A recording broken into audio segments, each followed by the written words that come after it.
नमस्ते साथियों, आइए जानते हैं भूतपूर्व विद्यार्थियों को प्रमाण पत्र या जानकारी प्रदाय पंजिका विद्यालय में किस तरह संधारित कर सकते हैं।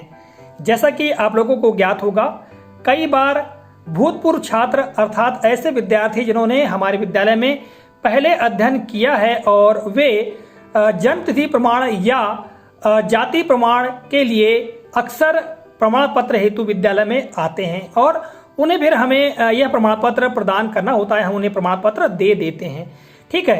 किंतु साथियों, देने से पहले जिनको हमने प्रमाण पत्र प्रदान किया है या जानकारी दी है, उसका विवरण हमारे विद्यालय के रजिस्टर में होना चाहिए। तो इस कालखंड में हम इसी रजिस्टर के बारे में जानते हैं। जैसा कि आप यहाँ पर देख पा रहे हैं, भूतपूर्व छात्र प्रमाण पत्र सह जानकारी प्रदाय तालिका या प्रदाय पंजिका, ठीक है। तो यहाँ पर देखिए तालिका तैयार की गई है, चूंकि यह क्या है, एक पंजिका है। और जब जब भी हम विद्यार्थियों को अर्थात भूतपूर्व छात्रों को कोई प्रमाण पत्र या जानकारी प्रदान करते हैं तो उसका विवरण यहाँ अंकित कर लेना चाहिए। और यह रजिस्टर होना क्यों आवश्यक है, इसके बारे में निश्चित तौर से आप भली भांति जानते होंगे। हो सकता है किसी व्यक्ति के द्वारा अर्थात भूतपूर्व छात्र के द्वारा कोई प्रमाण पत्र ले जाया गया और उसका गलत प्रयोग किया गया, तब ऐसी स्थिति में उस प्रमाण पत्र के संदर्भ में हमारे विद्यालय में यदि जानकारी अंकित है तो हम यह प्रमाणित कर सकते, सिद्ध करते हैं कि हमने जिस उद्देश्य से प्रमाण पत्र प्रदान किया है उसका विवरण यहाँ पर दर्ज है, ठीक है। तो आइए जानते हैं एक एक करके कि किस तरह से हम कॉलम या खंड तैयार कर सकते हैं। सबसे ऊपर तो सामान्य जानकारी अंकित करेंगे, जैसा कि आप यहाँ पर देख पा रहे हैं, भूतपूर्व छात्र प्रमाण पत्र सह जानकारी प्रदाय तालिका, ठीक है। यहाँ पर सत्र डालने की आवश्यकता नहीं है, क्योंकि कभी कभार ही हमारे विद्यालय में जो भूतपूर्व छात्र प्रमाण पत्र के लिए आते हैं तो हम क्रमशः यहाँ पर लिख सकते हैं और प्रदाय तिथि वगैरह सब यहाँ पर अंकित की गई है, तो हमको यहाँ पर सत्र लिखने की आवश्यकता नहीं है। फिर अपने विद्यालय का नाम आ जाएगा सामान्य जानकारी के अंतर्गत। प्राथमिक शाला है तो प्राथमिक शाला का नाम, और माध्यमिक शाला है तो माध्यमिक शाला या हाई स्कूल हायर सेकेंडरी का नाम यहाँ आ जाएगा। फिर संकुल केंद्र का नाम और विकासखंड और जिला का नाम, आप तहसील का नाम भी अंकित कर सकते हैं, ठीक है। तो ये सामान्य जानकारी हम ऊपर अंकित कर लेंगे। इसके पश्चात क्रमशः अगर खंड और कॉलमों को देखें तो सबसे पहला आता है क्रमांक का, और सामान्य तौर से जब भी कोई तालिका सूची तैयार करते हैं तो पहला खंड क्रमांक का ही होता है, ठीक है। इसके पश्चात देखिएगा यहाँ पर भूतपूर्व छात्र छात्रा का नाम, जो भी भूतपूर्व छात्र जिसके बारे में जानकारी मांगी जा रही है उसका नाम अंकित करेंगे, अर्थात जिसके बारे में हम प्रमाण पत्र बना के दे रहे हैं उसका नाम यहाँ पर अंकित करना चाहिए। इसके पश्चात दूसरा खंड पिता / माता का नाम। देखिएगा यहाँ पर मैंने अलग से एक खंड नहीं बनाया है माता का नाम के लिए, क्योंकि पहले जो दाखिल खारिज पंजी में केवल पिता का नाम ही अंकित किया जाता था, माता का नाम नहीं अंकित किया जाता था। यदि माता का नाम अंकित है तो फिर हम माता का नाम, पिता और माता नाम दोनों का नाम यहाँ पर दे सकते हैं। यदि पिता का ही नाम है तो हम केवल पिता का नाम ही यहाँ पर अंकित करेंगे। तो इस तरह से ये विद्यार्थी का नाम और पिता का नाम हो गया। इसके पश्चात देखिएगा अगला खंड दाखिल खारिज क्रमांक। हम जो भी प्रमाण पत्र या जानकारी प्रदाय करते हैं वो दाखिल खारिज पंजी से देखकर ही प्रदाय करते हैं, तो विद्यार्थी का दाखिल खारिज क्रमांक अंकित कर देंगे जिससे हम जानकारी तैयार कर रहे हैं या कोई प्रमाण पत्र तैयार कर रहे हैं, ठीक है। फिर यहाँ आता है जाति, तो जिसके बारे में हम प्रमाण पत्र प्रदान कर रहे हैं उसकी जाति क्या है, उसी की जन्मतिथि क्या है, यहाँ पर हम अंकित कर लेंगे, ठीक है। अर्थात भूतपूर्व विद्यार्थी जिसके बारे में प्रमाण पत्र हम दे रहे हैं या जानकारी दे रहे हैं उसका विवरण यहाँ पर अंकित हो जाएगा, ठीक है, या अंकित कर लेंगे।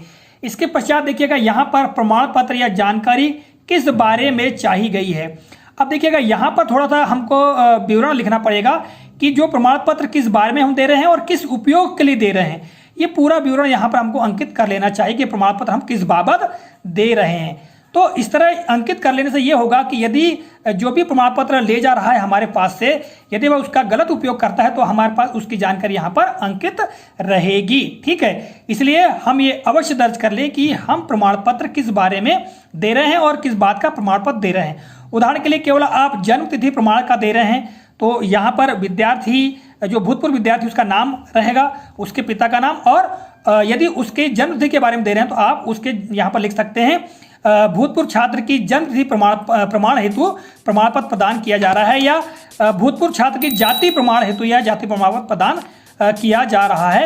इस प्रकार यहाँ पर आप अंकित कर सकते हैं, ठीक है। आपको निश्चित तौर से ज्ञात होगा कि हम जब प्रमाण पत्र तैयार करते हैं तो किस प्रकार तैयार करते हैं।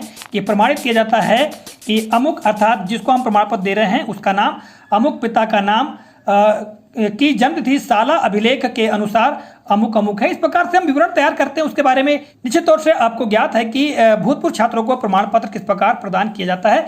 फिर भी यदि आप चाहते हैं कि भूतपूर्व छात्रों को किस प्रकार से जन्मतिथि का प्रमाण या जाति का प्रमाण देने के लिए प्रमाण पत्र लिखना चाहिए, उसके बारे में आप कमेंट कीजिए। मैं निश्चित तौर से आप लोगों को किसी अन्य कालखंड में इस बारे में बताने का भी प्रयास करूंगा। ठीक है, तो साथियों यहाँ पर हम लिख लेंगे प्रमाण पत्र या जानकारी किस बारे में चाहिए गई है, अर्थात किस उपयोग के लिए, किस बारे में और किस उपयोग के लिए चाहिए गई है। ठीक है, ये पूरा यहाँ पर हम अंकित कर लेंगे। इसके पश्चात और देखिएगा यहाँ अगला खंड, प्रमाण पत्र या जानकारी ले जाने वाले का नाम, अर्थात जो व्यक्ति जानकारी ले जा रहा है उसका नाम आ जाएगा। देखिएगा कई बार बुजुर्ग जो पढ़े लिखे होते हैं और उनका स्वर्गवास हो जाता है, किंतु उनके जो बेटे हैं या पुत्र हैं या पौत्र हैं वो स्कूल में प्रमाण पत्र के लिए आते हैं, तब हम ये यहाँ पर अवश्य लिखें कि प्रमाण पत्र ले जाने वाले का नाम, यानी कौन प्रमाण पत्र ले जा रहा है। साथ ही यहाँ पर हम यह अंकित करें कि जानकारी या प्रमाण पत्र ले जाने वाले से रिश्ता, अर्थात जिसके नाम से हम प्रमाण पत्र दे रहे हैं, जिसका हम प्रमाण पत्र दे रहे हैं,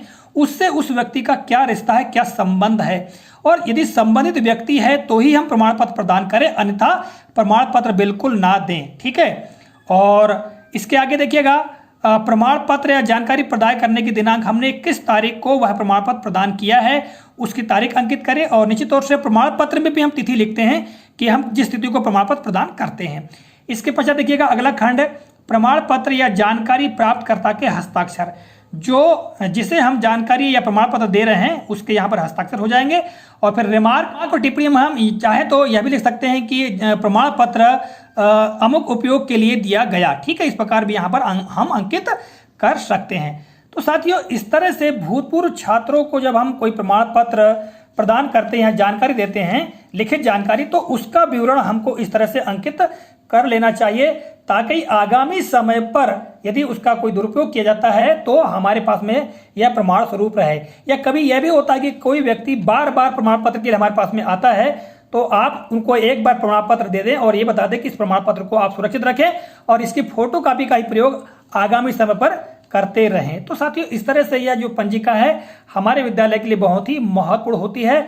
और निश्चित तौर से जानकारी या प्रमाण पत्र के लिए बहुत लोग हमारे विद्यालय में आते रहते हैं। और जो विद्यालय बहुत पुराना है तो निश्चित तौर से उस पुराने विद्यालय में, ओल्ड विद्यालय में तो बहुत लोग प्रमाण पत्रों के लिए आते ही हैं। किंतु जो विद्यालय न्यू है, नए हैं, तो उनमें बहुत कम ही भूतपूर्व छात्र प्रमाण पत्र के लिए आते हैं, क्योंकि वर्तमान में तो हम विद्यार्थियों को अंक सूची, टीसी सब प्रदान कर देते हैं, तो और सभी लोग आजकल सुरक्षित भी रखते हैं। किंतु जो पूर्व के छात्र थे उनकी कोई मार्कशीट अभी सुरक्षित नहीं है, इसलिए वो जन्म प्रमाण के लिए या जाति प्रमाण के लिए अक्सर ही विद्यालय में आते हैं। तो साथियों, इस तरह से हम भूतपूर्व छात्रों को प्रमाण पत्र प्रदान करने से संबंधित जानकारी तैयार कर सकते हैं। आप चाहें तो इसका स्क्रीनशॉट भी ले सकते हैं कि किस तरह से हम तैयार करेंगे।